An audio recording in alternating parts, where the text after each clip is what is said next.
Western tanks on their way to the battlefield. Spain says 6 of its German-made Leopard tanks will arrive soon. This comes as the U.S. prepares to start training Ukrainian forces on American Abrams tanks. We're going to turn now to Ukraine, where new Russian attacks hit civilians over the weekend. This despite reported intel that suggested Russia's forces were weakening. Ukraine's military is also reported to be running short of weapons. Russian President Vladimir Putin using a tactical nuclear weapon in a managed escalation of his war in Ukraine. And when you look at China, China has a partner in Russia. Why? Because China wants to achieve global hegemon and at the expense of the United States, replace us as the global leader in the world. Tonight, a troubling standoff. Russia now refusing to give advance warning to the U.S. about its missile tests or provide data about its nuclear arsenal as required by the START nuclear arms agreement.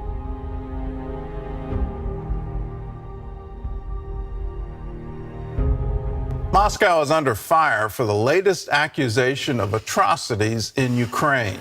Tens of thousands of children have been forcibly taken from their families, shipped to remote parts of Russia, and then illegally adopted.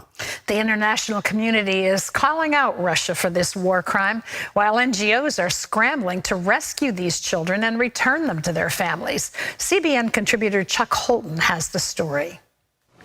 Ukrainian children are being used as pawns in Russia's ongoing war against Ukraine. Vladimir Putin is accused by the International Criminal Court of unlawful deportation of children.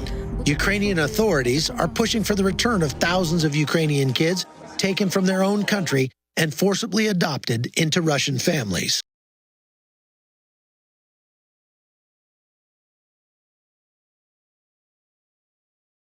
Of 2022, Russia invades Ukraine.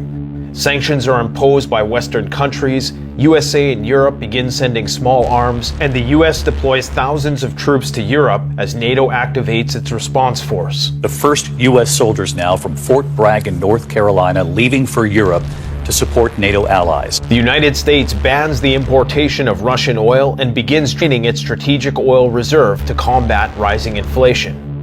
March of 2022. The Russians claim first use of a hypersonic weapon in history in Ukraine. Businesses begin leaving Russia. Russia is disconnected from the SWIFT banking system, and the USA continues to deploy more troops to Europe. Troop totals are now in the 100,000 range.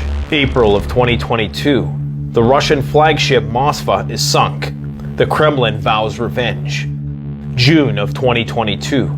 The USA begins sending HIMARS systems to Ukraine. These high-mobility artillery rocket systems are seen as a game changer on the battlefield. This encourages more European countries to start sending weapons. July of 2022. New York sends out an irregular nuclear public service announcement, advising their population as to what to do in the case of a nuclear emergency. This catches the population off guard, as this sort of thing hasn't been seen since the Cold War. During this time, the US government commits to stockpiling $300 million worth of acute radiation sickness medication. Russia orders 24/7 military production. During this time, skirmishes continue to escalate around the Zaporozhye nuclear power plant. September 21st, 2022, Russia declares partial mobilization and martial law. Just 5 days later, the Nord Stream pipeline explosion occurs. Germany is now almost completely cut off of Russian natural gas. 4 days later, Russia officially annexes 4 territories in Ukraine. October 2022.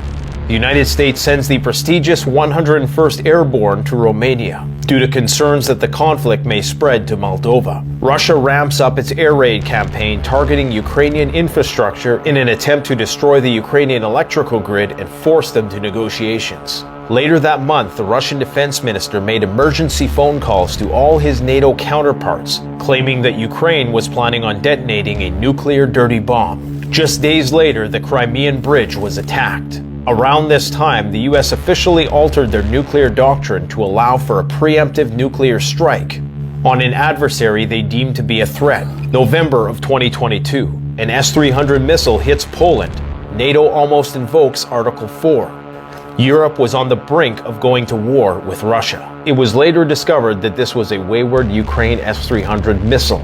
Later that month, that didn't stop the European Parliament from declaring Russia a terrorist state. In December of 2022, a Ukrainian drone attacked one of the military bases that houses Russia's nuclear weapons. This was a first ever attack on a Russian base that housed nuclear bombers. January of 2023, the USA and Europe agree to send tanks to Ukraine for the first time. The Russian oil price cap is imposed. Russia initiates the overhaul of its fallout shelters and installs anti-aircraft guns around Moscow. February of 2023, Russia officially suspends the New START Treaty, the last remaining strategic arms reduction treaty that exists between Russia and the United States. Later that month, the US fires 6 high-ranking officers that overseen their nuclear missile silos. During this time, the Russians send more nuclear-armed, nuclear-powered submarines out to sea, as well as deploy of a new class of ICBM missile called the RS-28 with the nickname Satan II. March of 2023. The U.S. doomsday plane, the Boeing E-6 Mercury, is spotted in Europe. Around this time, pro-Ukrainian hackers target Russian media with a cyber attack in the form of a nuclear attack prank, tricking millions of Russians into thinking that a nuclear attack was imminent. Around this time, more advanced S-400 air defense systems are deployed in Moscow. The leader of the Wagner Group says, "Prepare for World War III." Romania begins moving air defense to Moldova, and Poland moves HIMARS systems to the Kaliningrad border. Poland begins barricading the borders with Belarus, and Russia takes down a USA drone for the first time in the Black Sea. Throughout this period of time, there are record military exercises happening across Europe and in France. Later that month, the International Criminal Court issues an arrest warrant for Vladimir Putin, as many US political officials call for regime change in Russia. Putin then decides to place tactical nuclear weapons in Belarus. This prompts the United States to set out to sea numerous early warning detection systems in the Pacific. April of 2023. Due to the suspension of the New START Treaty, neither Russia nor the United States is obligated to share nuclear information. Around this time, the UK committed to shipping depleted uranium rounds to Ukraine. Russia deems this a nuclear threat. More diplomats are expelled from Russia and Baltic states. Russia officially deploys the Prometheus S-500 anti-satellite system. Most recently, government leaks implicate the United States and NATO in the training, arming, planning, and coordination of offensive maneuvers within Ukraine against the Russians. For some, this confirms the Russian accusation that they are not only at war with Ukraine, but all of NATO. On April 12th, Killnet, a pro-Russian hacker group, claimed responsibility for a series of cyber attacks that they claim paralyzed 40% of NATO's cyber infrastructure. On April 14th, the U.S. commenced their annual command and control exercises. These simulate a full-scale war between Russia and the United States. In holding this exercise, the U.S. ran the risk of the Russians interpreting this as an actual preparation for a real-world nuclear preemptive strike. On the same day, Russia's highest-ranking military commander, Sergei Shoigu, did a surprise inspection of the Pacific Fleet, putting them on high alert and conducting intercontinental ballistic missile tests. Throughout this week, some Pentagon leaks have claimed that a Ukrainian offensive is imminent, and that U.S. troops may in fact be operating in Ukraine in some capacity. As was previously indicated by the U.S. administration, these troops are only there to audit the allocations of weapons deliveries, but these leaks may be interpreted as the U.S. actively supporting and directing Ukrainian troops by the Russians. Ukrainian drone strikes on Russian critical infrastructure continue as acts of sabotage on critical infrastructure ramp up. Only a year ago, these types of attacks on Russia were thought to surely lead to imminent nuclear escalation. Now they appear to be commonplace and normalized, which only heightens the risk of nuclear escalation.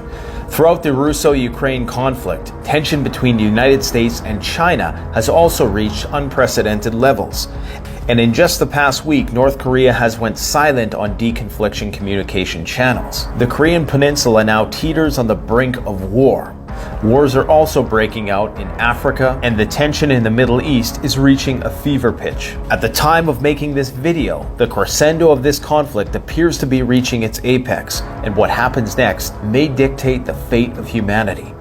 Both Vladimir Putin and Volodymyr Zelensky made visits to their troops on the front line on April 17th. On April 19th, British intelligence reports that a Russian vessel was spotted surveying underwater sea cables, possibly in order to sabotage the UK's energy supply and telecommunications infrastructure. On the same day, for the first time ever, a US-made drone was fired into Russia by Ukrainian forces. And finally, on April 21st, the NATO Secretary Jens Stoltenberg agreed that Ukraine will be able to join NATO, but only after the defeat of the Russians.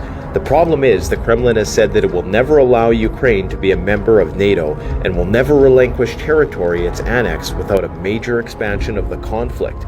Russia's nuclear doctrine allows for the use of nuclear weapons only when it perceives something to be an existential threat. Ukraine in NATO will be perceived as that existential threat and most certainly will lead to an intensification of the conflict. And if Russia wins, China wins. Why is that? Because the United States and Western democracies will have lost in their support for Ukraine.